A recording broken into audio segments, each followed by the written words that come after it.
Open world games have been a staple in this generation, almost to the dismay of some franchises. However, in the rest of 2021, there's going to be a ton more open world titles, and that's what I want to look at in this video, particularly 10 open world games that are still scheduled for the rest of 21. Now, the key imperative word is scheduled. You guys know how things are in gaming. Things get delayed. I mean, the most popular open world game of 2020 got delayed like a billion times in Cyberpunk 2077, so tentatively, these are all scheduled for 2021, and without further ado, let's get right into it, and let's kick things off with Dying Light 2 Stay Human, a game that I think a lot of us also expected to play a bit earlier, but it is finally scheduled for a release on December the 7th. After the excellent Dying Light back in 2015, now we finally have a follow-up in Dying Light 2 Stay Human, and I find this game is really raising the bar in every area from the original Dying Light. Like, remember, Dying Light 1 was still a relatively early game in this generation, and that game visually and performance-wise ran really well, especially if you played it on a high-end PC, but now we have Dying Light 2 Stay Human.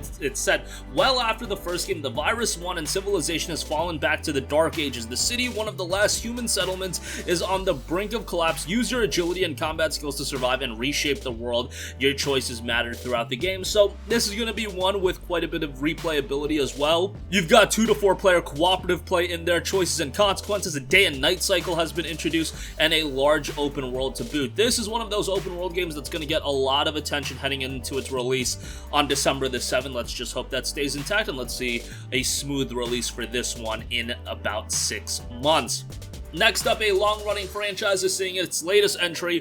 Far Cry 6 is dropping on October the 7th, a game that we also expected to play a bit earlier, saw a bit of a delay. Now we do know the game will be dropping in October. And so far, the gameplay that we've seen of Far Cry 6 has looked quite good. I mean, from a visual standpoint and a gameplay standpoint, this does look like the Far Cry that we know and love, lifted up a little bit. Obviously, it's a cross-gen title, so it's still releasing on the PlayStation 4 and Xbox One, so it's not like a game that's truly utilizing the PlayStation 5 or Xbox Series or high-end PCs. But still definitely a visually pleasing game. The game takes place in the open-world Caribbean island of Yara, and this is going to be a game that actually lets you decide the gender of your main character as well, and you are going to have a voiced main character. So that's a nice twist as well, and Far Cry 6 is going to be a game that I think if you've enjoyed the Far Cry games in the past, you're going to enjoy this one as well. You got multiplayer in there on top of that, and if you're a longtime fan of open world games, I mean, Far Cry is one of the most consistent open world experiences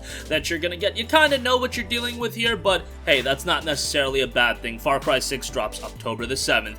Next up, Forza Horizon 5 is coming November 9th, and this was one of my top games that I saw at E3. Forza Horizon 5, obviously an Xbox Series and Xbox One console exclusive, also coming to PC through Xbox Game Pass on top of that, so you're gonna have easy accessibility to this game. And Forza Horizon 5, the gameplay that we saw at E3 looked absolutely tremendous. Now, what's interesting is that this game is also going to be released on Xbox One. It'll be kind of cool to see how they do handle the Xbox One version. Obviously, it's not going to look quite as good as the version that we saw, but even if you look at the PC system requirements, the minimum requirements for this game are not heavy at all. You're looking at a GTX 650 Ti for minimum, which is a very, very old GPU. But what's most important is how they flesh out the open world, and what we've seen of Forza Horizon 5, again, has looked excellent. The attention to detail in the game has looked great, and I know maybe some of you guys have gotten a bit tired of Forza Horizon because we've seen so many entries, but at the end of the day, every Forza Horizon game has been at a stellar quality level, and Forza Horizon 4 was tremendous, and if Forza Horizon 5 can build upon that, that's just going to be another excellent game that Playground has developed. And credit to Playground, they're also doing the next Fable title, so they're working on not only the open world Forza Horizon 5, but they're probably working on what's going to be an open world title in Fable, so they've got their hands busy with 2 large projects. Forza Horizon 5 due out on November 9th, and then hopefully they can transition their full focus onto Fable. But first we got to get to Forza Horizon 5, and I expect if you're a fan of the Horizon franchise, this one's going to be up to par as well. Next up, we have Grand Theft Auto 5 getting a PlayStation 5 and Xbox Series upgrade. Now, yes, Grand Grand Theft Auto 5 becoming a bit like The Elder Scrolls V Skyrim, where they're gonna drop this game on every platform that they deem fit, and hey, Rockstar's getting an obscene amount of money from this game. I mean, GTA Online, the amount of money that they're making is honestly a little bit disgusting. Hopefully with the PlayStation 5 and Xbox Series version, this is like the last version that we see prior to Grand Theft Auto 6. Hopefully we do see GTA 6 in the coming years, but GTA 5 from a single player standpoint, I've always enjoyed the game. I beat it a couple times at this point. I'm sure a lot of you guys have as well. It's an enjoyable game, and hey, think about it, it came out all the way back in 2013, so it's been 8 years since the game saw its initial release, and now we're getting it on its third console generation, which is kind of wild to think about, but nevertheless, maybe a new audience can experience GTA 5 if they never played it. At this point, I think the majority of people have, but hey, to get an upgrade on it might be pretty decent, and it's a game that a lot of people obviously go back to all the time. Next up, we have Ubisoft's Riders Republic, which is a game that really caught my attention during E3 as well. This is a multitude of a sports title featuring a lot of different activities, including mountain biking, skiing, snowboarding, wingsuit flying, and rocket wingsuiting. So yeah, you're really running the whole gambit here. However, what I really hope with this game is that all of those elements, all of those activities are fleshed out, because it's easy to hone in on one activity and try to get the most out of that, and you could really flesh that out. The idea of having 5 different activities, what worries me is diluting each of those activities, so you can include all the different activities, but it doesn't feel as fleshed out, and they don't feel as diverse as they could be. I hope they do get it right with this, because what I'm seeing out of Riders Republic, I'm really liking it. It's a massive multiplayer sports titles.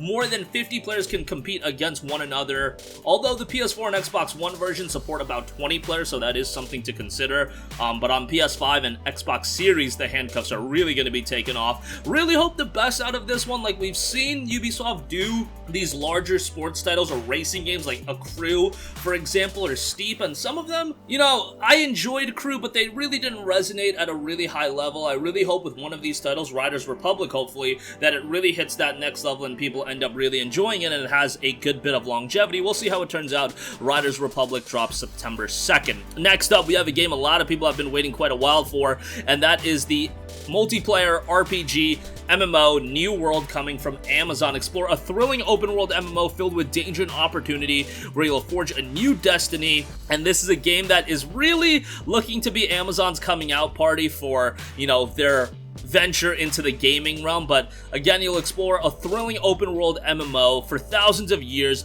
the island has been the source of fantastical legends, and now you've found it. Shipwrecked and without supplies or allies, you'll need to make your way in a dangerous world where supernatural powers has changed all the rules. In such a land, your destiny is whatever you make of it. Obviously, this will be coming out on PC first. I'm sure the idea is, hey, make it successful, let's get a lot of people playing, let's venture out after that, but it's going to be one step at a time for Amazon to really, you know, get a foothold in gaming, because it's going to be a long road ahead of them, but we'll see how it turns out. New World does drop on August 31st. Next up, we have Atomic Heart, another game that has surprised a lot of people. I mean, if you're into games like BioShock, this looks like a game that's going to be right up your alley, but Atomic Heart itself is an open-world action RPG, events of which unfolds in an alternate universe during the high noon of the Soviet Union. You are P3, a special KGB agent who is investigating the catastrophic event at facility number 3826. So yes, this is going to be an open world action RPG, and definitely has an aura of mystery going on for it. Definitely like the sci-fi look, and this is a game that I think is going to get a lot of attention when it does drop. Now, we don't have a release date that is exact at this point, but hopefully we do see it later this year, and it's going to be a game that I think gets quite a bit of attention, because it seems like something that would be right up the alley of a lot of people. So we'll see how it turns out. The game notes the face of the Soviet dream, fierce fighting, a closed world ecosystem, craft and modify throughout the game. There's going to be a lot of that to do, and we'll see how the game turns out sometime later in 2021. Next up, we have Sable.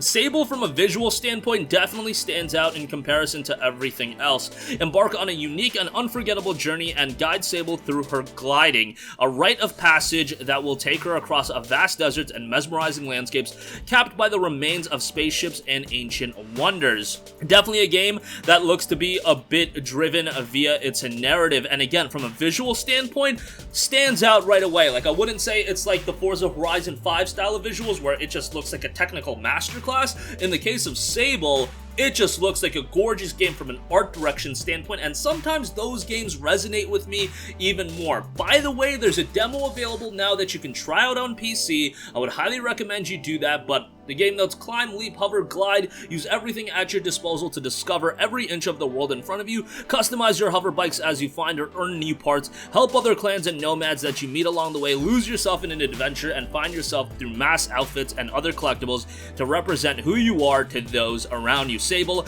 is dropping September 23rd. Next up, we have King's Bounty 2. For those of you that like your tactics, turn-based strategy games, this is going to be something that you definitely want to keep your eyes on. Legend Returns King's Bounty 2 is the long-awaited sequel to the legendary King's Bounty franchise, one of the most iconic representatives of the turn-based RPG genre. Obviously, King's Bounty made an impact on PC, but now it is seeing a release on other platforms as well. King's Bounty 2 is the long-awaited sequel, one of the most iconic RPGs in the turn-based genre, with an entirely new epic story, fractions, enemies, and new features to forge an open and breaking fantasy world.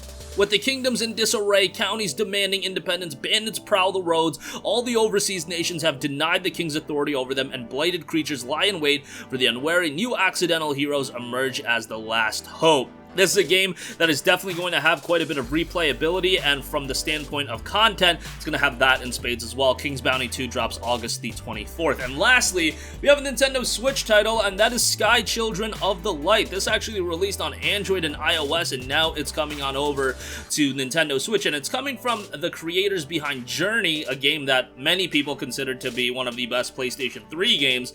And now we have Sky Children of the Light for the Nintendo Switch. In the game, you can soar and explore 7 dreamlike realms to uncover the mystery, encounter and socialize with like-minded players from around the world. Feel free to express yourself with a delightful selection of character customizations and much, much more. Game that's going a little bit under the radar, but could still turn out to be something that people get really into. And again, it was received pretty well, now comes to the Nintendo Switch exclusively. And that's going to wrap up this one. Again, as far as open world games go, I think people are letting the foot off the gas a little bit in the idea that every game has to be an open world, and what I think that's going to ultimately allow is for the games that really accentuate their world. That means the open worlds are just going to get better and better, and it's not as much as let's slap an open world on everything, and I don't think we're really getting that anymore. I think we're getting games that want to be open world games, and they're not following a trend that a lot of other games are setting.